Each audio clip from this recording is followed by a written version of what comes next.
दर्शकवृन्द नमस्कार, तपाईँ हेर्दै हुनुहुन्छ इन्फो खबर मिडियाको न्युज अपडेट। आज मिति 2079 मङ्सिर 23 गते। आज अन्तर्राष्ट्रिय भ्रष्टाचार दिवस पनि परेको छ। आज दिनभरका केही महत्त्वपूर्ण खबरहरू लिएर म सन्तोष कठायत उपस्थित भइसकेको छु। विशेष गरी देशको कुन ठाउँमा के घटना घट्यो, के हुँदैछ, यस विषयमा तपाईलाई महत्त्वपूर्ण अपडेट गराउनेछौँ। समाचारको सुरु गरौँ आजका प्रमुख खबरका शीर्षकहरूबाट। 15 माग राख्दै प्रधानमन्त्री देउवालाई 15 किलोको माला समानुपातिक सांसद बनाइदिनु भन्दै प्रचण्ड निवासमा घुइँचो। रवि लामिछानेको पार्टीलाई सत्ता बाहिर राख्ने रणनीति। रविको पार्टीमा समानुपातिक सूचीले विवाद। कार्यकर्ताले घेरे पार्टी कार्यालय। गुजरातमा लगातार 6औं पटक चुनाव जित्यो भाजपाले। मेलम्चीको पानी काठमाडौँ उपत्यकामा आज शुक्रबारदेखि वितरण हुने।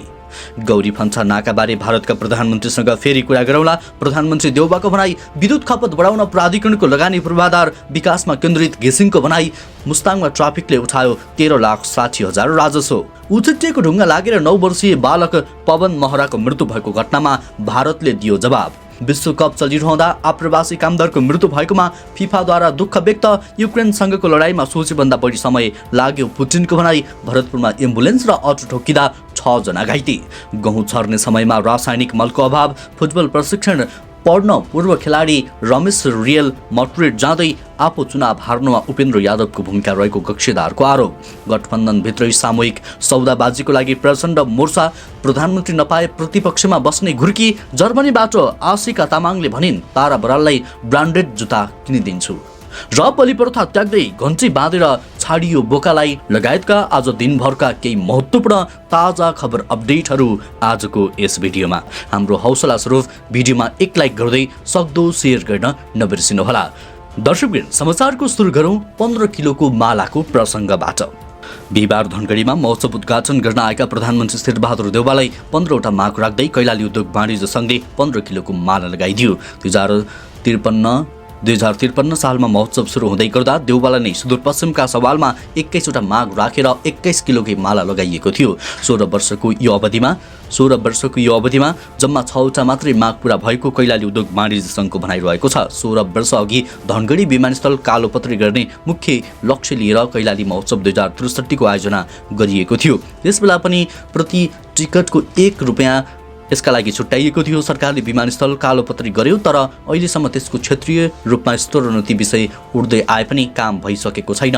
धनगढी विमानस्थल मात्र नभई सङ्घले प्रदेशमा क्षेत्रीय पर्यटन केन्द्रको स्थापना गर्नुपर्ने माग पूरा हुन सकेको छैन। दर्शकवृन्द, प्रधानमन्त्री शेरबहादुर देउवाको विषयमा तपाईँको धारणा के छ? पुनः प्रधानमन्त्री बन्ने उहाँको चाहलाई तपाईँ कसरी लिनुहुन्छ? यस विषयमा तपाईँको धारणा कमेन्ट बक्समा लेख्नुहोला। त्यस्तै अब राष्ट्रिय स्वतन्त्र पार्टी सत्ता बाहिरको प्रसङ्ग। 4थो दलका रूपमा उदाएको राष्ट्रिय स्वतन्त्र पार्टी अब बन्ने सरकारमा सहभागिताबारे अनिर्णित देखिएको छ। संसदमा समानुपातिक सहित 20 सिट ल्याएको रासपाले सरकारमा दर्बिलो उपस्थित हुने या प्रतिपक्षमा रहेर प्रभावकारी भूमिका निर्वाह गर्ने बारे निर्णय लिन सकेको छैन। सत्ता गठबन्धन र नेकपा एमाले सत्ता समीकरणबारे आन्तरिक छलफललाई तीव्रता दिए पनि ती छलफलमा रासपाको सहभागिता देखिँदैन। सत्ता गठबन्धनमा पनि सकेसम्म रासपालाई सरकारमा सहभागी नगराउने मनस्थितिमा छ। हालको गठबन्धनलाई निरन्तरता दिँदै नागरिक उन्मुक्ति पार्टी र जनमत पार्टीले सरकारमा सहभागिता गराउन लागि परेको छ। त्यसका लागि सत्ता गठबन्धनका शीर्ष नेताहरूले नागरिक उन्मुक्ति पार्टीका संरक्षक रेशम चौधरी र जनमतका अध्यक्ष सीके राउत बीच तीव्र लबिङ गरिरहेका छन्। जनमतका अध्यक्ष राउतले सरकारमा सहभागिता हुने प्रतिबद्धता सहित व्यक्त गरिसकेका छन्। एमाले पनि सरकारमा बहुमत पुर्याउने कसरतमा छ, तर रासपासँग छलफल गरेको देखिँदैन। दर्शकवृन्द, रवि लामिछानेको पार्टीलाई सत्ता बाहिर राख्ने रणनीति भइरहेको छ। यसबारे तपाईँको मनमा लागेको विचार कमेन्ट गर्नुहोला। त्यस्तै अब प्रचण्डको घरमा घुइँचोको प्रसङ्ग। नेकपा माओवादी केन्द्रका अध्यक्ष पुष्पकमल दाहाल प्रचण्डको निवास खुमलछारमा समानुपातिक सूचीमा रहेकाहरूको घुइँचो लाग्न थालेको छ। समानुपातिक सूचीमा रहेकाहरू हरेक दिन आफूलाई राख्न दबाब दिँदै प्रचण्ड निवासमा आउने गरेका छन्। समानुपातिक सूचीमा रहेकाहरूलाई भेट्न जाँदा प्रचण्डको दैनिकी नै अस्तव्यस्त बनेको स्रोतले बताएको छ। पार्टीको समानुपातिकतर्फ 14 जना मात्रै पठाउन सक्छ, तर यहाँ 100औं नम्बरमा रहेकाहरू समेत मलाई सांसद बनाइदिनु पर्यो भन्दै आएका छन्। स्रोतले भन्यो, आएको सूचीमा भएको क्रम अनुसार हुन्छ भन्दा पनि कुनै उपायबाट बन्न पर्यो भन्छन्। आफ्ना क्षेत्रमा अन्तर्घात गर्नेहरू समेत खुमलचार आउँछन्। माओवादी केन्द्रले समानुपातिकतर्फ पाएका 14 सिट मध्ये 11 जना महिला पठाउनु पर्नेछ। अहिले राष्ट्रिय सभामा माओवादीका 14 जना सांसद छन्, तीमध्ये 3 महिला रहेका छन्। त्यस्तै भयो मेलम्ची खानेपानी को प्रसङ्ग। मेलम्ची आयोजनाले उपत्यकाको काठमाडौँ, भक्तपुर र कीर्तिपुरका मुख्य सहरमा पानी वितरण गर्ने भएको छ। सिन्धुपाल्चोकको हेलम्बस्थित अम्बाथान मुहानमा गत जेठमा बन्द गरिएको सुरुङको मुखबाट 11 दिन अघि मेलम्ची खोलाको पानी प्रवेश गराइएको थियो। बाढीले मुहान क्षति गर्ने सम्भावनाका कारण सुरुङको मुख बन्द गरिएको थियो। मेलम्ची आयोजनाका कार्यकारी निर्देशक कमलराज श्रेष्ठका अनुसार गत 18 गते काठमाडौँको सुन्दरी जल स्थित पानी प्रशोधन केन्द्रमा रहेको झरेको पानी वितरण गर्न थालिएको हो। प्रशोधित पानी बिहिबार बेलुकी महाङ्काल स्थित रिजर्भ ट्याङ्कीमा पठाउने योजना रहेको छ।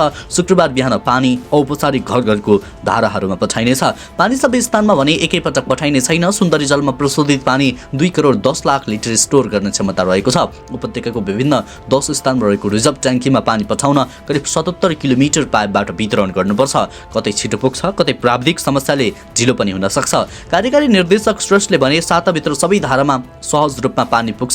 यसको व्यवस्थापन भने काठमाडौँ उपत्यका खानेपानी लिमिटेडले गर्नेछ। उपत्यकाको आरुबारी, जगडोल, बाँसबारी, बालाजु, पानीपोखरी, कीर्तिपुर र भक्तपुरको कटुन्जे लगायतका स्थानमा पानीको रिजर्भ गरेर वितरण गर्ने संरचना रहेको छ। त्यस्तै यता गौरीफन्चा नाकाको प्रसङ्ग। प्रधानमन्त्री शेरबहादुर देउवाले गौरीफन्चा नाकाको स्तरोन्नतिका लागि पुनः भारतका प्रधानमन्त्रीसँग कुरा राख्ने बताएका छन्। धनगढीमा बिहिबारदेखि सुरु भएको सुदूरपश्चिम महोत्सवको उद्घाटन समारोहमा बोल्दै उनले यस्तो बताएका हुन्। देउवाले यसअघि आफ्नो भ्रमणका क्रममा भारतका प्रधानमन्त्री नरेन्द्र मोदी सहित यस नाकाको स्तरोन्नतिबारे कुरा राखेको बताए। उनले भारतीय दुधवा राष्ट्रिय निकुञ्जलाई महत्त्वपूर्ण मान्ने भएकाले नाकाको स्तरोन्नति हुन ढिलाइ भएको र यसबारे उपाय निकाल्न सकिने बताएका छन्। नाका हुँदै पलिया पुग्ने बाटाहरू वैकल्पिक भएकाले पुनः भारतसँग छलफल गर्ने उनले बताएका छन्। प्रधानमन्त्री देउवाले सुदूरपश्चिमको विकासमा पञ्चेश्वर र पश्चिम सेती जलविद्युत आयोजनाले महत्त्वपूर्ण भूमिका खेल्ने बताएका छन्। पश्चिम सेतीका काम सुरु भएको र पञ्चेश्वर आयोजना अघि बढाउने विषयमा पनि भारतले चासो राखेको छ उनले भने। त्यस्तै रवि लामिछानेले मुख खोलेको प्रसङ्ग। राष्ट्रिय स्वतन्त्र पार्टीका समानुपातिक सांसद चयनबारे देखिएको असन्तुष्टिबारे सभापति रवि लामिछानेले कोही नआत्तिनुपर्ने अवस्था रहेको, कोही आत्तिनुपर्ने अवस्था नभएको बताएका छन्। उनले विधि र पद्धति अनुसार नै समानुपातिक सांसद चयन गरिने बताएका छन्। चितवनको भरतपुर विमानस्थलमा आज पत्रकारहरूसँग संक्षिप्त कुराकानी गर्दै उनले भने, मैले खबरदारी गर्नुहोस् भनेको छु, कोही आत्तिनुपर्ने पनि छैन। राष्ट्रिय स्वतन्त्र पार्टीले समानुपातिक उम्मेद्वार तय गर्न प्राइमरी इलेक्सन गरेको थियो। प्राइमरी इलेक्सनमा आएको मतको आधारमा समानुपातिक तर्फ उम्मेद्वार बनाएर बन्द सूची पेश गरिएको थियो। तर प्राइमरी इलेक्सन अनुसार तय गरिएको सूची अनुसार सांसद चयन नगरी विधि र पद्धति मिच्न खोजेको भन्दै पार्टी केन्द्रीय कार्यालय वसुन्धरामा खबरदारी कार्यक्रम समेत भएको थियो। त्यस्तै बेला कुलमान घिसिङको प्रसङ्ग। नेपाल विद्युत प्राधिकरणका कार्यकारी निर्देशक कुलमान घिसिङले विद्युत खपत बढाउन प्राधिकरणको लगानी विद्युतीय पूर्वाधार विकासमा केन्द्रित रहेको बताएका छन्। नेपाल विद्युत व्यवसायी महासङ्घले बिहिबार आयोजना गरेको फिन इलेक्ट्रोट्रेक 2022 को प्रदर्शनी कार्यक्रममा बोल्दै कार्यकारी निर्देशक घिसिङले सरकार र प्राधिकरण विद्युत आवश्यक पूर्वाधार विकासका लागि लगानी केन्द्रित रहेको बताएका हुन्। उनले उत्पादन विद्युत नेपालमा नै खपत बढाउनका लागि विभिन्न इभी एक्सपोहरू भइरहेको पनि उनले बताएका छन्। घिसिङले विद्युत खपतका लागि चार्जिङ स्टेसनहरू विस्तार र इन्डक्स कुकिङलाई प्राथमिकता दिँदै आएको बताएका छन्। विद्युत प्रसारण, वितरण र सबस्टेसनको विकास नभई विद्युत खपत बढाउन नसक्ने उनको भनाइरहेको थियो। उनले प्राधिकरण गुणस्तरीय विद्युत र चाहे जति विद्युत सप्लाई गर्ने विद्युतीय पूर्वाधार निर्माण गर्ने चरणमा रहेको प्रश्न पारे। घिसिङले गाउँ गाउँमा 100% विद्युतीकरण गर्न सरकारको नीति तथा कार्यक्रम अनुसार गर्ने चरणमा प्राधिकरण पुगेको पनि दावी गरेका छन्। उनले भने, विद्युत प्रसारण, वितरण र सबस्टेसनको विकास नभई धेरै विद्युत खपतको अपेक्षा गर्न सक्दैनौँ। विद्युतीय पूर्वाधार निर्माणमा प्राधिकरणको ठूलो लगानी भइरहेको छ उनले भनेका छन्। यस्तै अब अर्को प्रसङ्ग। भारतीय पक्षले महाकाली नदीपारी तावाघाट लिपुलेक सडक निर्माणका क्रममा बम विस्फोट गराउँदा उछिट्टिएको ढुङ्गा लागेर दार्चुलाको व्यास 2 दुम्लिङका 9 वर्षीय बालक पवन महराको मृत्यु भएको घटनामा नेपालले पठाएको कूटनीतिक नोटको जवाब 1 महिनापछि आएको छ। गत कार्तिक 10 मा महराको मृत्यु भएपछि भोलिपल्टै परराष्ट्र मन्त्रालयले घटना छानबिन गरी दोषी पर कारवाही गर्नुपर्ने र पीडित परिवारलाई राहत उपलब्ध गराउनुपर्ने मागसहित भारतलाई कूटनीतिक नोट पठाएको थियो। त्यसको जवाब भारतको विदेश मन्त्रालयले परराष्ट्र मन्त्रालयलाई यही मङ्सिर 5 मा पठाएको स्रोतले बताएको छ। भारतले पठाएको जवाफमा घटना भए लगतै पीडितलाई राहत दिलाउन विदेश मन्त्रालयले सडक निर्माण कम्पनी गर्ग एन्ड गर्गलाई निर्देशन दिएको उल्लेख गर्दै भविष्यमा यसरी सडक निर्माण गर्दा नेपाली पक्षलाई पनि जानकारी दिने प्रतिबद्धता जनाएको छ। महराको मृत्यु भएको घटनामा गर्ग एन्ड गर्ग कम्पनीले गल्ती स्वीकार गर्दै मृतकको परिवारलाई 10 लाख रुपियाँ भारू राहत उपलब्ध गराउने भएको थियो। थप राहतका विषयमा कूटनीतिक जवाफमा केही उल्लेख छैन। सीमा क्षेत्रका सडक विस्तार गर्ने क्रममा विस्फोट गराउनु अघि भारतीय पक्षले आसपास क्षेत्रमा सूचना प्रवाह गरेको थिएन। दर्शकबिन, भारतको दादागिरी र लापरवाही अत्याधिक देखिन्छ। यस विषयमा तपाईँको धारणा के छ? कृपया तलको कमेन्ट बक्समा उल्लेख गर्नुहोला।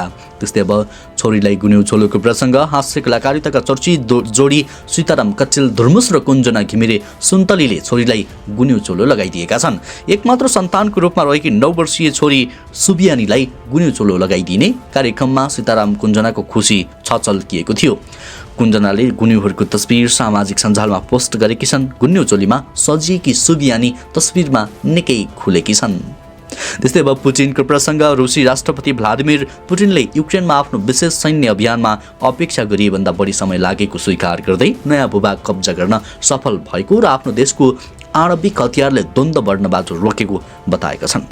निसन्देह एक लामो प्रक्रिया हुन सक्छ। पुटिनले भने फेब्रुअरी 24 मा रुसको आक्रमणबाट सुरु भएको 9 महिनासम्म लामो युद्धले लाखौंलाई आफ्नो घरबाट विस्थापित गरेको छ र 10,000 घाइते वा मृत्यु हुनु परेको छ। युद्धको लम्बाइ धेरै दिन हुने देखिए पनि तिनले आफ्नो हितको लागि निरन्तर लड्ने र उपलब्ध सबै उपायहरू प्रयोग गरेर आफ्नो रक्षा गर्ने प्रतिज्ञा गर्दै कुनै सङ्केत देखाएनन्। उनले आफूसँग सेना पठाउनुको विकल्प नभएको दाबी गर्दै वर्षौंदेखि पश्चिमा मुलुकले रुसको सुरक्षा मागलाई अनुहारमा थुक्ने मात्र जवाफ दिएको बताएका छन्। रुसमा आफ्नो मानव अधिकार परिषदका सदस्यहरूसँगको टेलिभिजन बैठकमा बोल्दै पुटिनले भूमि अधिग्रहणलाई रुसका लागि महत्त्वपूर्ण परिणामको रूपमा वर्णन समेत गरे र भने अजबको सागर रुसको आन्तरिक समुद्र बनेको छ। त्यस्तै अब बलि दिने निर्णयको प्रसङ्ग।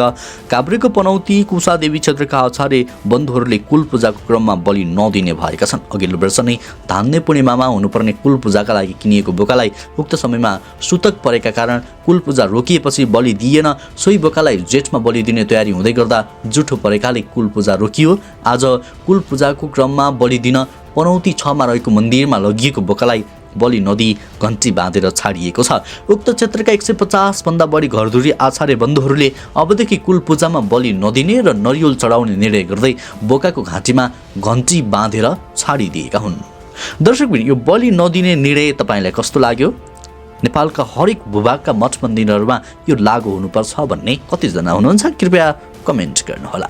त्यस्तै अब अर्को प्रसङ्ग। अभियन्ता तारा बरालले हिजो सर्वोच्च अदालतमा प्रधान न्यायाधीश सोलेन्द्र शमशेर जबरालाई छेक्न बसेका वकिलहरूमाथि जुत्ता प्रहार गरिन्। प्रधान न्यायाधीशको समर्थनमा नाराबाजी गर्दै उनले आफूले लगाएको एउटा जुत्ता फुकालेर वकिलहरूको समूहलाई ताकेर हानेकी थिइन्। आफूले प्रहार गरेको जुत्ता बरालले फिर्ता पाउन् पनि कसरी उनलाई प्रहरीले छापछुप पारेर भ्यानमा लगिहाल्यो। उनले हानेको जुत्ता प्रहरीले सर्वोच्चको पर्खालभित्र मिल्काइदिए। एउटा जुत्ता लगाएर बराल प्रहरी चौकीमा गइन्। भाइरल भएकी बराल अहिले मिडियामा अन्तर्वार्ता दिन व्यस्त छन्। उनको सो अन्तर्वार्तामा जर्मनीमा रहेका अभियन्ता आशिका तामाङले युट्युबमा हेरिन्। उनले सामाजिक सञ्जालमा बरालप्रति सहानुभूति जनाउँदै उनका लागि ब्रान्डेड जुत्ता किनिदिने बताएकी छन्। फेसबुकमा स्ट्याटस लेख्दै तामाङले भनेकी छन्, व्यक्तिगत रूपमा त म उहाँलाई चिन्दिनँ, तर उहाँ मेरो सम्पर्कमा आउनुभयो र खुट्टाको साइज पठाउनु भयो भने जर्मनी ब्रान्डको दरो खालको जुत्ता हजुरलाई किनिदिनेछु भनेर उनले सामाजिक सञ्जालमा लेखेकी छन्। दर्शकबिन, तारा बरालको विषयमा तपाईँको धारणा के छ? कृपया कमेन्ट गर्नुहोला।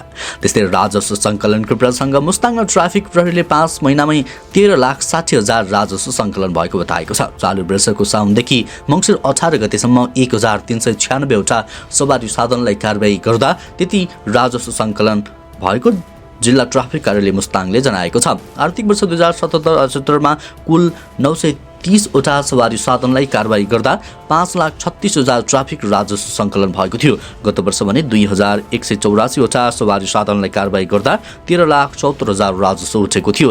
गत वर्षको तथ्याङ्क हेर्दा चालु वर्ष ट्राफिक राजस्व दोब्बरले वृद्धि हुन सक्ने इन्चार्ज प्रहरी सहायक निरीक्षक प्याम नारायण पौडेलले जानकारी दिएका छन्। धार्मिक तथा पर्यटकीय जिल्ला मुस्ताङमा सडकको पहुँच सहज हुँदै जान थालेपछि जिल्ला बाहिरबाट उल्लेख्य सवारी साधन वितरण गरेका छन्। मुस्ताङ र म्याग्दीको सीमावर्ती क्षेत्रमा घाँसा प्रहरी चेकपोस्ट, जमसम, कागबेनी र मुक्तिनाथमा ट्राफिक प्रहरीले सवारी साधनको चेक जाँच र निगरानी गर्ने गरिएको छ। त्यस्तै अब जस्मिन ओझा समस्यामा परेको प्रसङ्ग। अधिकारकर्मी जस्मिन ओझाले आफ्नो ज्यान सुरक्षा गरिपाउँ भन्दै राष्ट्रिय महिला आयोगमा निवेदन दिएकी छन्। हिंसा पीडित बिनु यादवको पक्षमा वकालत गरेको भन्दै पीडक पक्षले निरन्तर ज्यान मार्ने धम्की दिएपछि ओझाले आयोगमा मङ्गलबार निवेदन दिएकी हुन्। उनले आफूले विभिन्न हिंसा पीडितहरूलाई सहयोग गर्दै आएको तर पीडक पक्षले डर धम्की दिँदै आएको उनले निवेदनमा उल्लेख गरेकी छन्। आफूलाई सुनसान गल्लीमा ढुङ्गा हानी शारीरिक हमला भएकाले जीव ज्यानको रक्षा गरिपाउँ भन्दै निवेदन दिएको ओझाले जानकारी गराएकी छन्। त्यस्तै अब खेल सम्बन्धी जानकारी। कतारमा जारी विश्वकपका क्रममा एकजना आप्रवासी मजदुरको निधन भएको प्रति विश्व फुटबल महासङ्घ फिफाले गहिरो दुःख व्यक्त गरेको छ। द एथलेटिकको समाचार अनुसार साउदी अरबको टिमले प्रशिक्षण शिविरका रूपमा प्रयोग गरेको एक रिसोर्टमा मर्मतका क्रममा फिलिपिन्सको नागरिकको मृत्यु भएको थियो। फिफाले घटनाको विवरण सार्वजनिक नगरे पनि दुर्घटनामा गैर कतारी मजदुरको निधन भएको पुष्टि गरेको हो। घटनाको पुरा विवरणको लागि स्थानीय अधिकारसँग सम्पर्कमा रहेको उनले बताएको छ। यो दुर्घटनाप्रति फिफा निकै दुखी छ। हामी मजदुरको परिवारप्रति सहानुभूति व्यक्त गर्दछौँ, फिफाको वक्तव्यमा भनिएको छ। फिफाले ती मजदुरहरूको मृत्युपछिको आएको आवश्यक प्रक्रिया पूरा गरेर मात्र थप टिप्पणी गर्नेछ। उहाँलाई हाम्रो तर्फबाट पनि हार्दिक समवेदना। हवस् त दर्शकवृन्द, यो खबर सँगसँगै अहिलेलाई केही चर्चामा रहेका महत्त्वपूर्ण खबर अपडेट यति नै पलपलको न्युज अपडेट लिएर हामी निरन्तर उपस्थित हुनेछौँ।